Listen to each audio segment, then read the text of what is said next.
Ang ganda niya, oh. Grabe, oh. Wow, beautiful. Ang sarap.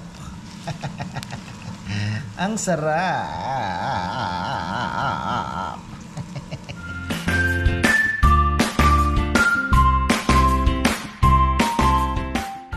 Ayan na, isang magandang buhay. Update tayo mga ka-farmer. Pang ilang araw niya na ba?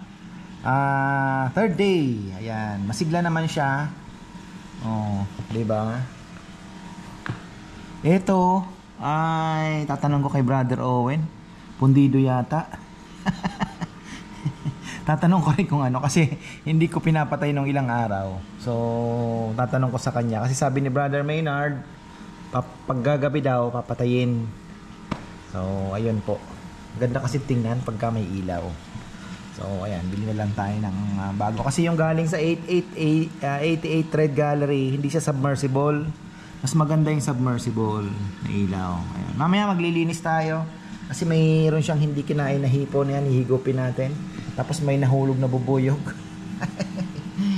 Ay.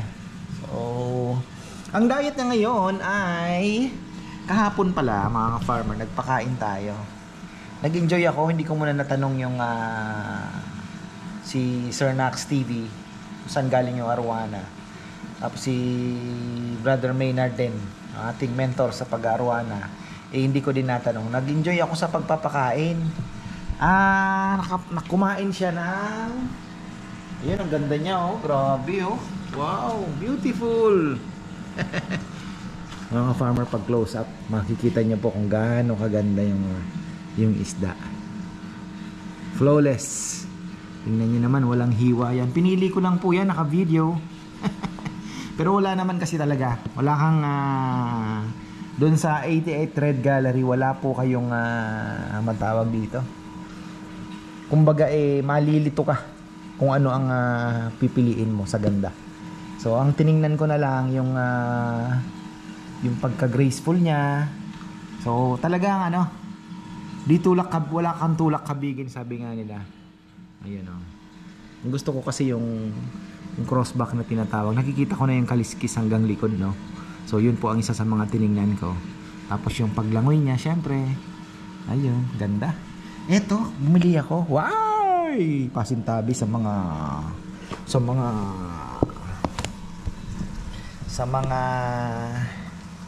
hindi mahilig dyan sa worms. Ang sarap. Ang sarap. Si Bebe takot dito, ayaw niyang tingnan. Pati si Ann napapatili.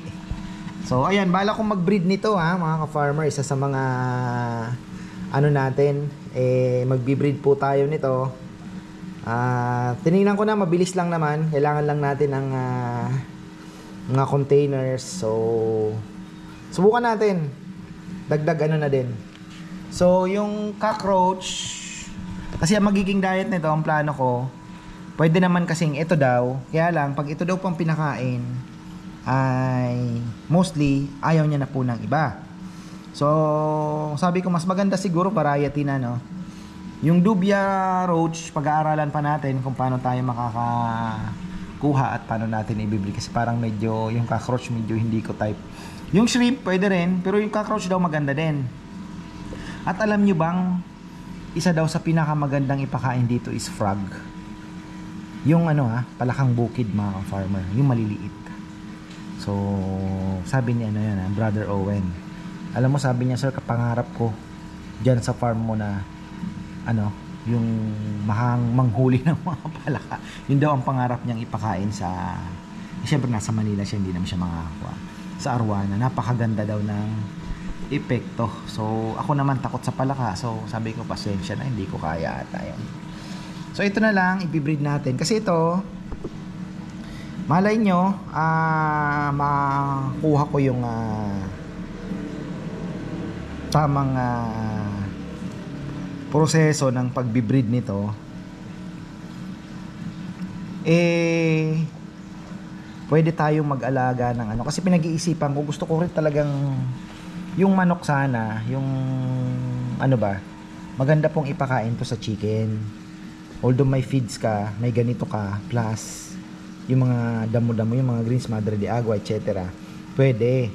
So, kung makakapag-breed, kasi kung magbe-breed po ako, ang kaya lang daw pong kainin to sa isang araw, 4 na piraso lang. Kanya imagine, 4 na, ganyan lang po ang kakainin niya.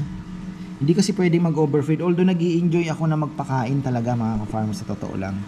So, kanina nagpakain po ako ng isang pirasong hipon. Pwede pa naman siguro tayong matukso ng isa na naman.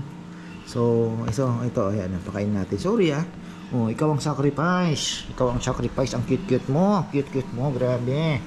So, ayan po mga ka-farmer, tingnan nyo. Favorite niya din yan. Oh, chuy-chuy.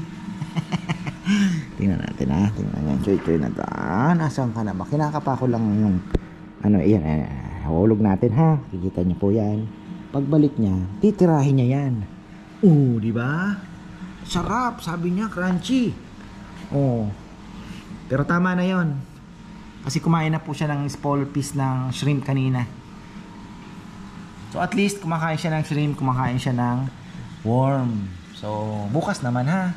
Kahit masarap ang pakainin, nag-i-enjoy kami ni Rowan magpakain. Pero ang ganda-ganda niya, grabe. Solid. Mamaya pala, mag-water change ako. Ito, mga hanggang dito lang siguro. Ilan ba? Divided by 5, 1, 2, 3, 4. Mga hanggang dito. So hanggang dito, para masipsip natin yan. Tapos merong mga, alam nyo na, chik-chik-chik-chik na yan, mga parang lumilitaw. Kasi nagiging problema ko, nasisilip siya ng araw. Although itong kortina natin, naka-close naman po yan sa umaga, nakakasilip pa rin ng konti yung araw. So ayun po, kasi ito, ayan, nakita nyo yan, mga markang yan, mga kamay ng mga bata yan. Dahil favorite din nilang inaano yung mga isda, yung isda. Gustong gusto din po nila. Parang lonely siya, pero masaya na rin kasi siguro ang laki ng kanyang nilalango yan eh. Imagine nyo, diba? Ang laki. Laki ng nilalango yan niya. Tapos nagte-test tayo ng ito, sinong gusto ng suman? Baka gusto niyo ng suman, di kinain, binili ko. Ammonia, dapat daw wala itong ammonia mga farmer. So meron siyang mga, I think it's 0.1, ayan So kailangan mapababa yan. So ang turo sa akin ay ito. Tuloy-tuloy lang ang paglagay ni stability at ni prime. Ayan mga farmer. Ito, stability and prime.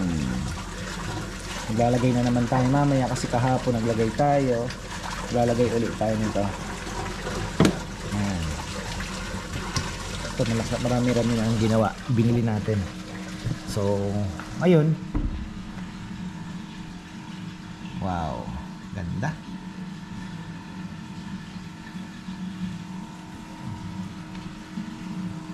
Super red po ito. Kung kaya po siya tinawag na super red kasi pupula pa po yan pag nag-mature siya. Pero yung iba linalagyan po ng tanning light para mas ma-enhance po yung color niya. Pero meron naman na na nagpupula ng kusa. So yung mga hindi pa po nakakita, search niyo po yung dito sa YouTube yung super red arowana. Makikita niyo po kung gaano kagaganda yung mga yung mga matured na. Ang bentahan po 6 digit minsan pagka maganda. Talaga, ayan Ganda. Pag nailawan siya mga farmer, ganda. Wow. So mamaya yan mag-water change tayo. Uy, tama na ang kain mo ha. Tama na, baka baka ma-overfeed ka naman. Ayan Ooh. So, kalapati naman tayo mamaya. Ayan, balikan natin mga ka-farmer. Ayan, nagpalit na ako ng tubig. Kaso, eto, hindi ko po na tanggal. Ayan, pero yung ibang mga nalaglag na insektong nakalusot, na lumubog, ayan, natanggal natin. So, habang naglilinis ako, makakaisip ako ng paraan para mas mapabilis yung para matanggal natin yung mga nakadikit. So kailangan kong mag-improvise ng sa hose, sa dulo niya mayroong brush para pag hinagod mo yan diretso sip-sip na yung mga dumi. So sa next ano na lang po siguro after 3-4 days pwede ulit tayo mag actually ano water change ang tinatawag, pero hindi naman po totally papalitan lahat, ano lang 20%, yung hanggang dito lang, ganyan lang. So inano na natin. So ang arwana pala matakaw, ano, ikaw ang magko-control sa pagkain niya. Hindi naman drop eye, ano, drop eye ka ba? Hindi naman, hindi, malabo. So ayun, na-opera man naman daw yan.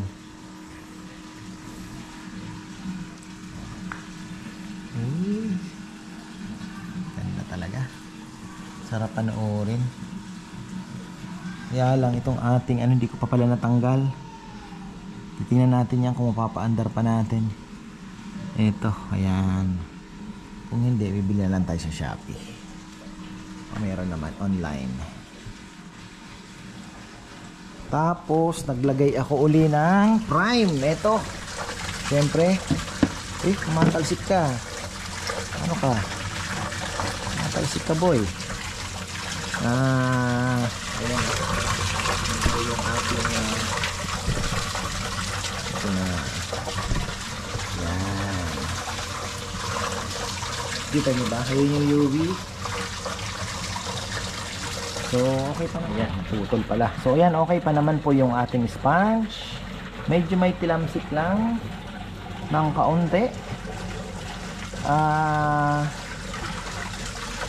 Umupugak dito, kailangan medyo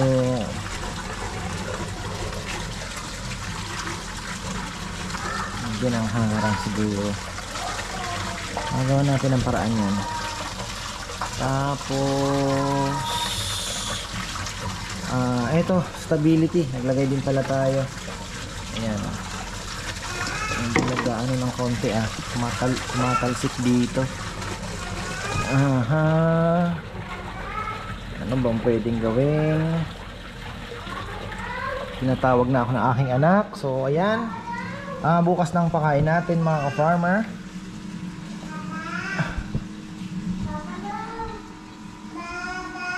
Tinatawag na ako. Tulog na daw kami. So ayan, bukas siguro ang papakain ko bukas maliit na hiwa ng hipon, tapos super warm, para yung kanyang panlasa ay yan, diba? Ganda. Hanap ako ng palang malilinis itong ilalim na ito. So ayan mga ka-farmer, ating arwana, pangatlong araw dito, bukas pang-apat na. So okay naman na siya, kumakain na, wala na ang takaw nga ako na ang maayaw, kaya lang kailangan talagang kontrolin po yung pakain. Hindi tayo pwedeng magpakain hanggat gusto. So limit lang talaga. Sa super worm sabi hanggang 2 to 4 lang daw pieces a day.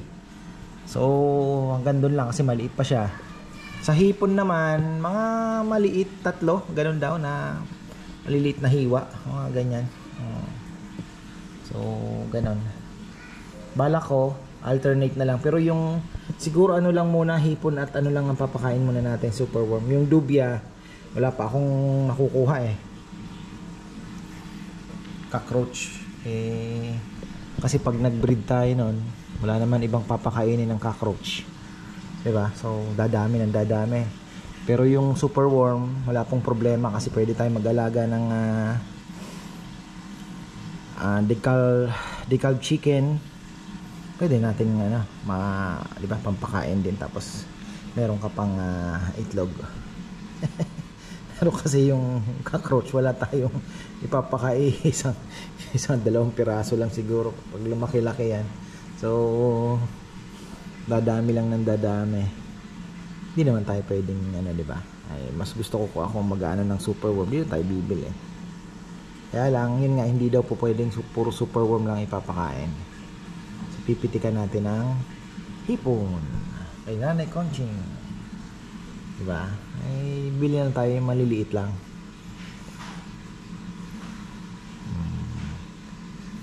So, ayan po Ayan, okay na. At abangan nyo na lang po ang mga susunod na update. Tingnan nyo po yung kaliskis niya. Meron lang siyang, yung... Oh, ayun Kita nyo yan? Ganda.